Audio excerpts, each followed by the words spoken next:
tal? Muy buenos días, espero que todos se encuentren muy bien. Vamos a dar por comenzada nuestra clase de escuela sabática de manera virtual para todos aquellos que están siguiendo la transmisión de la Iglesia de Rayón desde sus casas. Muy bien, vamos a tener una palabra de oración. Señor Jesús, te damos gracias porque tú nos cuidas y proteges de todo mal. Sabemos que en tu palabra encontramos seguridad, encontramos mucha paz, pero sobre todo también encontramos respuestas a temas que son un poco difíciles para la mente humana, temas que son de gran interés para la vida diaria de cada uno de los seres humanos que estamos viviendo en los tiempos finales, Señor. Ayúdanos a entenderlo para poder explicar a los demás de una manera clara, sencilla, pero sobre todo convincente con el poder de tu Espíritu Santo. Te lo pedimos y agradecemos todo.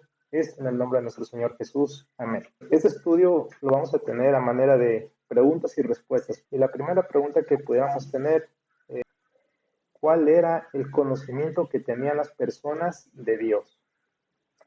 Bueno, el conocimiento que tenían las personas acerca de cómo era Dios, transferencia de generación a generación, es decir, los padres platicaban con sus hijos acerca de cómo era Dios. Imagínense a Adán en un mundo ya caído, en un mundo donde él ya vivía las consecuencias del pecado, pues empezó a ver crecer a su pequeño Caín, a su pequeño Abel y posteriormente a Set. Y estos niños le preguntaban, oye papá, ¿tú conociste a Dios? Podríamos resumir que ellos preguntaban acerca del Creador, quién nos creó, quién nos cuida, quién hace crecer los alimentos de la tierra, quién hace que tengamos vida. Todas estas preguntas las respondía Adán directamente del conocimiento que recibió, recordemos, directamente de Dios y de los ángeles. Entonces, esa fue la manera en que se comunicaron las verdades acerca de la divinidad y acerca de la creación, de boca en boca, de generación en generación. Ahora, ¿por qué menciono eso? Porque vamos a ver una constante en el conocimiento del estado de los muertos y una constante acerca de la esperanza en el Antiguo Testamento. El Antiguo Testamento abarca prácticamente 4.000 años, desde la creación de este mundo hasta que viene el Señor Jesús. Y esto nos llena de seguridad y certeza de que la Biblia es la palabra de Dios, porque solamente una mente maestra puede hacer una obra como lo es la Biblia, la palabra de Dios, y que mantenga su firmeza, su contenido, pero sobre todo la seguridad de las promesas que Dios nos hace a través de los siglos, a través de los milenios. Entonces, esta sería la respuesta. ¿Cómo era el conocimiento que tenían las personas acerca de Dios antes de que se escribiera la Biblia? Bueno, era de boca en boca, de generación en generación. Y así pasó con Job. Vamos a ver un poco acerca de esto en la siguiente pregunta, que sería, ¿tenemos un ejemplo de la fe antes de la palabra escrita, es decir, de la Biblia? Bueno, tenemos un ejemplo de fe grandioso en el libro de Job. El libro de Job nos muestra la historia de un hombre que era justo delante de Dios, que procuraba estar a cuentas, que procuraba que sus hijos estuvieran a cuentas con Dios todos los días, ofreciendo holocaustos, haciendo lo que Dios quería que se ofreciera como ofrenda agradable a Él. ¿Dónde lo aprendió Él? Obviamente lo aprendió de boca en boca, de generación en generación. Adán le enseñó a sus hijos cómo era una ofrenda agradable a Dios. Recordemos que uno, que fue Caín, no obedeció, se hizo siervo del maligno. Y tenemos a Abel, que le obedeció, y posteriormente Set, y empezaron a practicar esta manera de agradar a Dios, de ofrecer un holocausto en favor de sus hijos, de ellos mismos, para expiación del pecado. Ok, tenemos justo Job que hace todo esto, y En un momento dado, él pierde todo, pierde su familia, pierde sus ingresos económicos, pierde a bueno, a la gente que trabajaba para él. A lo mejor ahorita nos parece muy fuerte la palabra siervos, criados, sirvientes, pero vamos a llamarles que era la gente que trabajaba para él. Todos murieron. Murió la gente que le servía, murieron sus hijos, murió su ganado, que era tremendamente numeroso. Todas las bendiciones que había recibido de Dios fueron eliminadas en un momento a otro. Ahora, ¿a qué quiero llegar con todo esto? ¿Será acaso que Job tenía fe? ¿Job tenía alguna esperanza? Claro, siendo un ser humano estaba sufriendo. Recordemos que incluso la propia esposa de Job, la mujer que prometió acompañarle en las buenas y en las malas, le hace el comentario, ¿sabes qué, Job? No puedo creer que todavía mantengas tu fe. Mejor maldice a Dios y muérete. Qué palabras tan tremendas. No encontró apoyo humano, ni siquiera en sus amigos. Sus amigos pensaban que era un pecador terrible porque le estaba pasando todo esto. Y lleno de profundo dolor, a causa de todo esto que estaba sufriendo, llega un momento en medio de su padecimiento donde él anhela la muerte, donde él dice, Señor, en Job capítulo 3, versículos del 11 en adelante, dice lo siguiente, ¿por qué no morí en las entrañas o expiré al salir del vientre? Está hablando pues del vientre de su madre, ¿no es así? ¿Por qué me recibieron las rodillas? ¿Para qué los pechos que amamanté? Pues ahora yacería, estaría en quietud, dormiría y tendría reposo, junto a los reyes, junto a los consejeros de la tierra, que edificaron ruinas para sí. Eso es un poco acerca de, del recordatorio de la lección anterior, ¿verdad? Él dice, si yo hubiera muerto cuando yo era un niño, cuando era un recién nacido, estaría dormido, no estaría vagando por alguna parte de la tierra, no estaría en el cielo, en el infierno. La palabra de Dios es contundente. Job retenía su fe en Dios, esa que recibió de boca en boca, y conocía a su redentor. ¿Qué es un redentor? Pues aquella persona que iba a pagar el precio de la salvación, que de alguna manera lo iba a hacer regresar a la condición original en la que debía estar el ser humano. Tenía esta fe bien clarita y estaba seguro de que al final triunfará sobre la muerte. Job 19:25. Él sabía, aunque su cuerpo se iba a deshacer, se iba a desintegrar al morir, sería resucitado corporalmente. Eso lo encontraríamos en Job 19:27, que dice lo siguiente, yo mismo espero verlo, pues aquí en su Redentor, espero ser yo quien lo vea y no otro. Este anhelo me consume las entrañas. Job 19:27. Ahora, otra pregunta, ¿en qué año vivió Job? No hay un registro exacto de cuál fue la fecha exacta donde estuvo viviendo Job. Sin embargo, sugieren que posiblemente vivió muy cerca del tiempo donde vivió Abraham. Sugiere que vivió aproximadamente 2100 años antes de Cristo. Imagínense nada más, 2100 años antes de que llegara el Redentor a este mundo. Abraham ya tenía esta fe plasmada en el Antiguo Testamento, escrita por la pluma de Moisés. Él, estando en el desierto, recibió la instrucción o la manera de que pudiera escribir esta historia que tiene un trasfondo celestial. Todo el mundo conocía la historia de Job terrenalmente, pero quien reveló el telón detrás de toda esta obra que fue la vida de Job fue el Espíritu Santo. Le mostró a Moisés, ¿sabes qué? Mira, todo lo que vivió Job tiene un trasfondo del que él nunca se imaginó que sucedió. La batalla con Satanás, batalla intelectual, batalla por saber si el gobierno de Dios era justo o no, batalla que tenemos hoy día y en el que nosotros podemos participar como Job diciendo, yo sé que mi Redentor vive y al final le he de ver. Job 19, 25 al 27. Fíjense nada más. Dice lo siguiente: yo sé que mi Redentor vive y al fin se levantará sobre el polvo. Y después de deshecha esta mi piel, en mi carne he de ver a Dios, al cual veré por mí mismo, y mis ojos le verán, y no otro, y aunque mi corazón desfallece dentro de mí. Job, en medio de las pruebas, estaba seguro y convencido de que vería al Redentor en un momento donde él resucitaría físicamente. A pesar de que su piel se desintegrara y pasara el tiempo que pasara, él recuperaría las facultades intelectuales, las facultades visuales, auditivas, todo lo que tiene que ver con el sistema sensorial, de tal manera que él reconocería a su Redentor y su Redentor le reconocería a él mismo. Vamos con otra pregunta. La pregunta sería: ¿el tiempo afectaría esta visión y esta esperanza?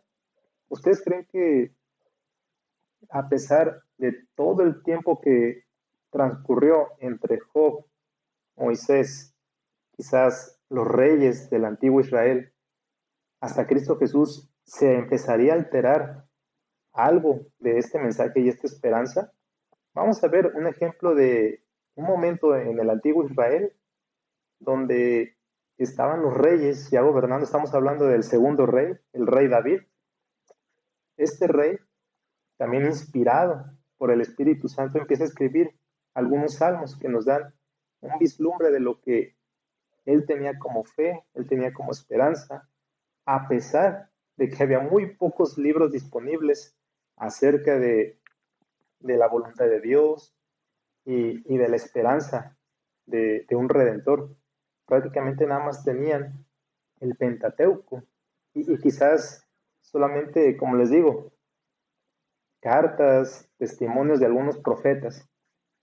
Sin embargo, vamos a ver qué escribió David acerca de esta esperanza que se encuentra en el Antiguo Testamento. Vamos a ver en el Salmo 49 cómo los necios confían en las posesiones o en su fama. Esto está en el versículo 6 y en el versículo 18, respectivamente. Piensan que pueden disfrutar eternamente de todas estas cosas. Esto está en el versículo 11. Sin embargo, en el sepulcro serán depositados ellos y todo lo que tienen. Es decir, sí pueden ellos gozar de los bienes materiales, temporales. Sin embargo, ellos llegarán al sepulcro en algún momento y todas sus cosas serían destruidas en algún momento, no importando cuánto tiempo, cuánto dinero tengan, no importando cuánta fama tengan, iban a ser olvidados. Esto se encuentra en el versículo 17. Esas personas, los necios, como lo marca la palabra de Dios en este Salmo 49, al no confiar en Dios, nada ni nadie puede ayudarles o redimirles. ¿Qué significa redimir? Habíamos dicho, pagar el precio que, que la ley exige por sus pecados. Ellos no lo pueden pagar, nosotros no lo podemos pagar. Todos necesitamos de un redentor, alguien que pague por esos pecados que nosotros hemos cometido. Bueno, al no confiar en Dios, no tienen un redentor. Y al no tener un redentor, no hay nada que les pueda dar la vida después de la muerte. Esto lo vamos a ver en los versículos del 7 al 9. Vamos a leerlos. Salmos 49, del 7 al 9. Dice: ninguno de ellos podrá en manera alguna, hablando de los necios, redimir al hermano, ni dar a Dios su rescate, porque la redención de su vida es de gran precio y no se logrará jamás, para que viven adelante para siempre y nunca había corrupción. Fíjense qué clara es el concepto de la fe y de la redención, a pesar de que no tienen una Biblia como la tenemos nosotros. El salmista solo tenía acceso al Pentateuco, quizás a la historia de Job. Sin embargo, estas personas conservan la misma fe a pesar de una distancia de tiempo entre una persona y otra. Ahora, estas personas, hablando de los necios, que no confían en Dios, que por consiguiente no confían y no tienen un redentor, llegan a ser igual que las bestias, los compara como bestias sin entendimiento en el versículo 20. Ahora, los sabios, por otra parte, esta es una antítesis. Tenemos por un lado los necios y vamos a ver qué hacen los sabios por otro lado. Saben que el sepulcro será también su destino, es decir, tanto buenos como malos han de morir. Eso está en el versículo 10. Versículo 10, pues verá que aún los sabios mueren, que perecen del mismo modo que el insensato y el necio, y dejan a otros sus riquezas. Qué impresionante, ¿no? Aún los sabios saben que van a morir y que sus pertenencias, alguien más se va a quedar con lo que ellos hicieron, alguien más se va a quedar con sus casas, con su dinero, si es que lo dejan. Ahora, los sabios tienen una esperanza más allá de las riquezas, más allá de lo temporal, más allá de la muerte. ¿Será que este es el único salmo que David habla al respecto sobre esta esperanza? Hay bastantes, pero me gustaría que viéramos un vistazo al Salmo 71 y vamos a aprender a cómo vivir en medio de los problemas. Vamos a ver en el versículo 6 que siendo consciente de que Dios le ha sostenido al salmista y nos sostiene a nosotros desde antes de nacer. Salmo 71, versículo 6. En ti he sido sustentado. ¿Desde dónde? Desde el vientre. Desde las entrañas de mi madre, tú fuiste el que me sacó. De ti será siempre mi alabanza. El salmista aquí está confiando, igual que nosotros, de que Dios tiene cuidado de sus hijos aún en el vientre de las madres. Antes de que podamos decir alguna palabra, respirar este aire que respiramos, el Señor ya tenía cuidado de nosotros. El Señor también nos ha estado acompañando durante la juventud. Eso se encuentra en el versículo 17. ¿Qué dice Salmo 71, 17? Dice, oh Dios, me enseñaste desde mi juventud y hasta ahora he manifestado tus maravillas. El salmista también reconoce que en su fe Dios es su roca y su fortaleza. Eso está en el versículo 3. Dice de la siguiente manera, sé para mí una roca de refugio, donde yo recurra constantemente. Tú me has dado mandamiento para salvarme, porque tú eres mi roca y mi fortaleza. Qué importante es acatar los mandamientos de Dios. Por eso podemos tener ese refugio, esa roca poderosa que nos cubra de los problemas de este mundo, en donde nos podemos refugiar en nuestras tristezas, en donde nos podemos refugiar en nuestras adversidades. Sigamos los mandamientos de Dios, no por llenar requisitos, sino por tener una paz completa y perfecta dentro de la seguridad de los brazos de nuestro Salvador. Versículo 9 dice, no me deseches en el tiempo de la vejez. Podemos pensar de niños, ya quiero ser adulto independiente. A lo mejor ya adultos, ya quiero tener mi casa, ya quiero tener mi trabajo, quiero tener familia, hijos. Pero tratamos de bloquear ese futuro en donde llegaremos a ser viejos, si el Señor lo permite. Y el salmista dice, no te deshagas de mí en la vejez, cuando mi fuerza se acabe, no me desampares. Sigue diciendo en el versículo 20 que en la angustia y en la muerte Dios habría de tener una esperanza. Versículo 20 dice de la siguiente manera, Salmo 71, versículo 20, tú, que me has hecho ver muchas angustias y males, volverás a darme vida, y de nuevo me levantarás de los abismos de la tierra. Esa es la misma esperanza que tenía Job, esta persona que no tenía acceso a una palabra escrita, ahora que tienen el Pentateuco por lo menos. El salmista da fe, muestra su fe, escribe su esperanza en que en algún momento sería levantado del sepulcro, de los abismos, y habría de ver a su Redentor, que lo cuidó durante toda su vida. Esta ha sido la fe que ha estado constante en el Antiguo Testamento. En el libro de Daniel vamos a encontrar el asunto de que muchos serían despertados. Daniel 12, del 1 al 2. En aquel tiempo se levantará Miguel. No vamos a explicar mucho este tema porque nos tomaría un poco de tiempo. Miguel en el Antiguo Testamento, específicamente en el libro de Daniel, se le conoce a el gran príncipe que está de parte de los hijos de tu pueblo. Está hablando del Señor Jesús. Antes de que llegara a este mundo, no se le conocía con el nombre de Jesús. Miguel significa aquel que es como Dios. El que es como Dios es Cristo Jesús. Y bueno, cuando dice, en aquel tiempo se levantará Miguel, en el libro de Daniel hay una manera de explicar cómo tomaban posesión del reino los reyes de Babilonia, de Medo-Persia, de Grecia, y es la palabra levantarse.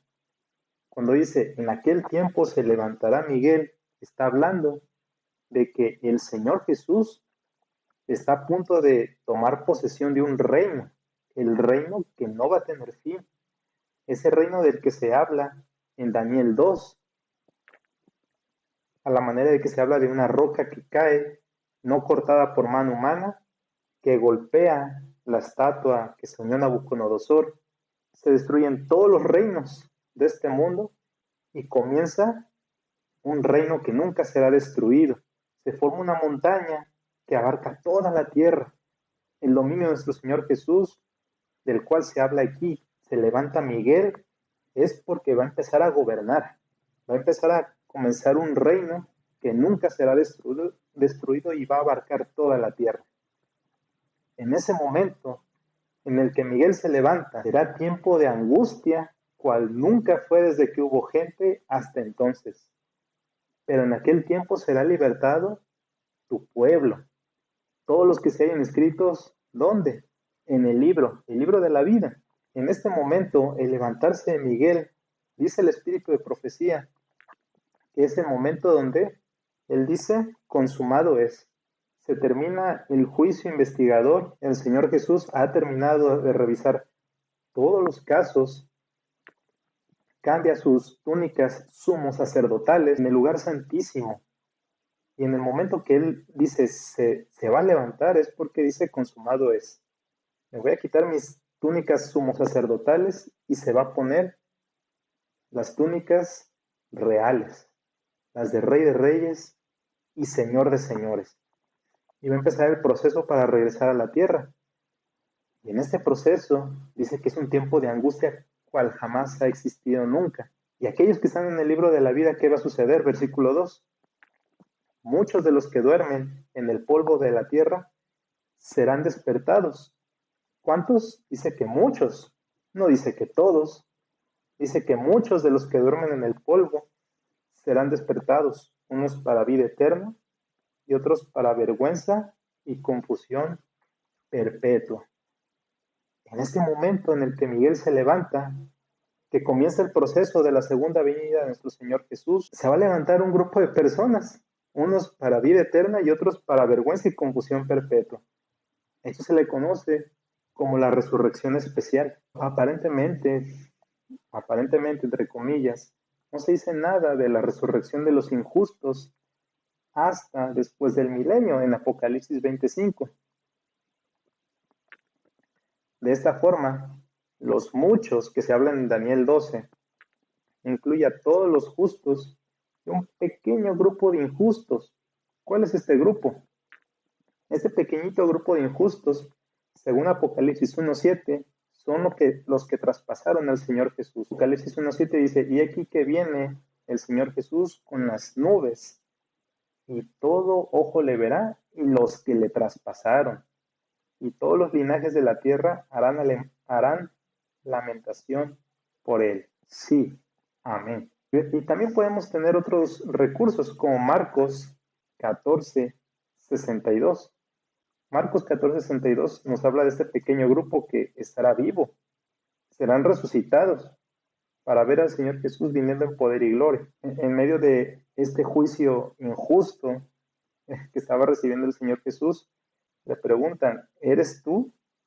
Te conjuro en el nombre del Dios viviente, que nos digas si tú eres el Mesías. Y versículo 62 dice, y Jesús le dijo, yo soy, y veréis al Hijo del Hombre sentado a la diestra del poder de Dios, y viniendo ¿en dónde? En las nubes de los cielos.